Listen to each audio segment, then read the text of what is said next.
आप सभी का एनयू नॉलेज 100 में स्वागत है। आपको बताएंगे हड्डियों की जानकारी। कौन सी हड्डी सबसे चमकीली होती है, कौन सी सबसे बड़ी होती है और कौन सी सबसे छोटी होती है शरीर में। क्या मानव कंकाल में कौन सी छोटी बड़ी हड्डी आप जानेंगे। और शिशु में कितनी हड्डियां होती हैं, वयस्क में कितनी होती हैं, एक बच्चा होने पे मानव में कितनी हड्डियां होती हैं। आपको सारी जानकारी मिलेगी, इसलिए वीडियो को लास्ट तक देखिएगा। देखिए क्या क्या लिखा गया है। हड्डियां आपके शरीर में कुल कितनी होती हैं, ये ऐसे नहीं आपको बताएंगे। आपसे कोई पूछ दे कि हड्डियां आपके शरीर में कितनी हैं, तो आपसे पूछ रहा आपके शरीर में तो बताना है। अगर आपसे पूछ दे हड्डियां कितनी होती हैं मानव के शरीर में, तो आपको पूछना है पहले कि शिशु में बताएं या फिर बच्चे में बताएं या फिर वयस्क में बताएं। आपको पहले ये क्वेश्चन करना है। अगर वो इन क्वेश्चनों का आंसर दे देता है तब आपको हड्डियों की संख्या बतानी है। वो आपको मैं बता रहा हूँ बच्चों और वयस्क में कितनी हड्डियां होती हैं। देखिए हड्डियों के अध्ययन को क्या कहते हैं, ऑस्टियोलॉजी कहते हैं। क्या कहेंगे, आपसे एग्जाम में पूछते कि हड्डियों के अध्ययन को क्या कहते हैं, ऑस्टियोलॉजी। या किसका है, या बायो का है, बायोलॉजी का सब्जेक्ट है, इसमें क्या कहेंगे, ऑस्टियोलॉजी। क्या हड्डियों के अध्ययन को ऑस्टियोलॉजी कहते हैं। और देखिए ये किससे हड्डियां बनी होती हैं। आपको जानकारी नहीं होगी कि हड्डियां होती हैं आपके शरीर में, पर किससे बनी होती हैं। ये देखिए हड्डियां किससे बनी होती हैं, आप कहेंगे पदार्थ से। क्या कहेंगे, पदार्थ। पदार्थ कौन सा रहने वाला आपका जिससे बनी होती हैं, कैल्शियम फास्फेट। क्या कहेंगे, कैल्शियम फास्फेट से बनी होती हैं। क्या कैल्शियम फास्फेट से बनी होती हैं या फिर कैल्शियम कार्बोनेट। दो चीज़ों से हड्डियां बनी होती हैं। आपको आंसर क्या करना है, कैल्शियम फास्फेट या कैल्शियम कार्बोनेट। आपको दो में से एक ऑप्शन में मिल जाएगा। ठीक है, अब क्या रहा इसमें कौन सी प्रोटीन पाई जाती है। आपसे पूछ दे हड्डियों में भी क्या प्रोटीन पाई जाती है, तो आप कहेंगे जी हाँ पाई जाती है। कौन सी हड्डी है वो, कौन सी प्रोटीन है वो बताएंगे, ओसिन प्रोटीन है।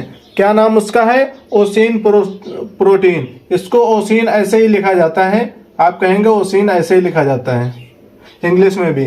अब आपको बताएंगे कि हड्डियां शिशु में कितनी होती हैं और वयस्क में कितनी होती हैं और बच्चा होने पे कितनी होती हैं। देखिए संख्या, हड्डियों की संख्या क्या रहने वाली है। शिशु में कितनी हड्डियां हैं, क्या कहेंगे, शिशु में कहेंगे 300। जब बच्चा पैदा होता है उसमें हड्डियां कितनी होती हैं, तो आप बताएंगे 300 हड्डियां होती हैं। या इसके बाद में आपसे क्वेश्चन में पूछते हैं कि बच्चा होने पे कितनी हड्डियां होती हैं, तो आप क्या बताएंगे, 270 से 280 हड्डियां होती हैं। क्या 270 से 280 बच्चे में होती हैं। बच्चा कब तक है, जब तक वह वयस्क ना हो जाए। क्या कहेंगे, वयस्क ना हो जाए। इसके बाद में आपसे तीसरे नंबर पे आएगा वयस्क। वयस्क में कितनी हड्डियां होती हैं, तो आप क्या बताएंगे, 206 हड्डियां होती हैं।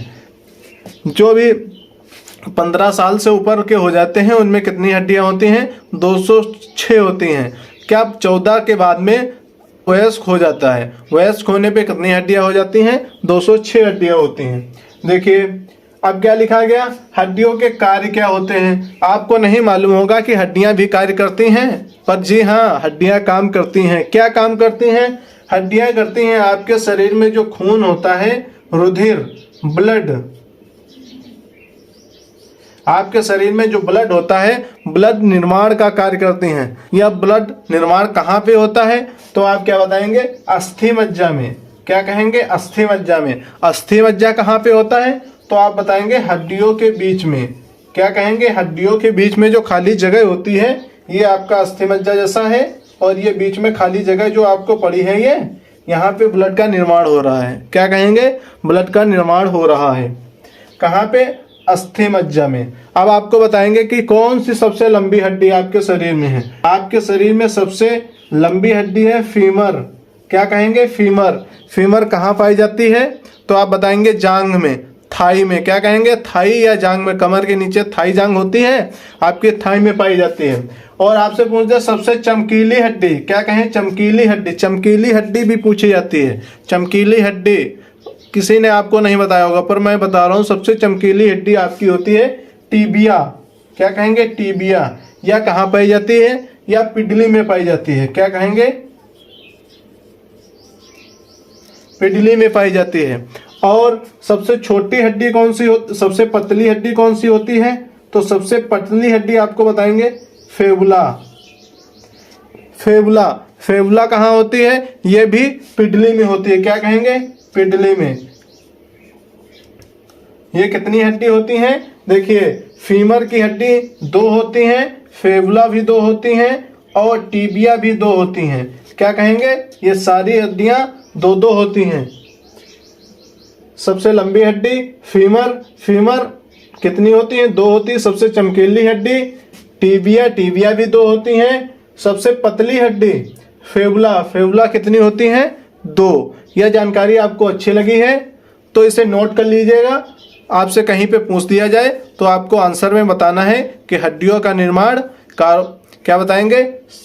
कैल्शियम कार्बोनेट और कैल्शियम फास्फेट से होता है, एक से होगा। उसके बाद में हड्डियों के कार्य पूछ दे तो हड्डियों का कार्य है रुधिर निर्माण। अब रुधिर निर्माण पूछ दे कहाँ पे हड्डियों में होता है तो आप बताएंगे अस्थि मज्जा में। अस्थि मज्जा कौन सी जगह होती है? अस्थि मज्जा वो होती है जो हड्डियों के बीच में खाली जगह होती है। और आपसे पूछ दे हड्डियों में कौन सा प्रोटीन पाया जाता है तो आप बताएंगे हड्डियों में ओसिन प्रोटीन पाया जाता है। क्या कहेंगे? ओसिन प्रोटीन। शिशु में कितनी हड्डियां होती हैं तो 300 बताएंगे। बच्चे में पूछ दे तो आप 270 से 280 बताएंगे। अगर वयस्क में पूछ दे तो आप बताएंगे 206 हड्डियां होती हैं। कुल कितनी हड्डियां होती है? 206 हड्डियां होती हैं। और हड्डियों के अध्ययन में क्या होता है? हड्डियों के अध्ययन, ये पूछा जाने वाला क्वेश्चन आरआरबी एनटीपीसी में पूछा गया क्वेश्चन है कि हड्डियों का अध्ययन क्या कहलाता है? तो आंसर में क्या दिया गया था? ऑस्टियोलॉजी, प्रोमोलॉजी और सिस्टोलॉजी। और एक दिया गया था तो उसमें क्या आपको आंसर लगाना चाहिए था? ऑस्टियोलॉजी। ठीक है, यह जानकारी आपको अच्छी लगी हो तो वीडियो को लाइक करें, शेयर करें और चैनल को सब्सक्राइब कर लें जिससे आपको ऐसी जानकारी मिलती रहे। जय हिंद, जय भारत।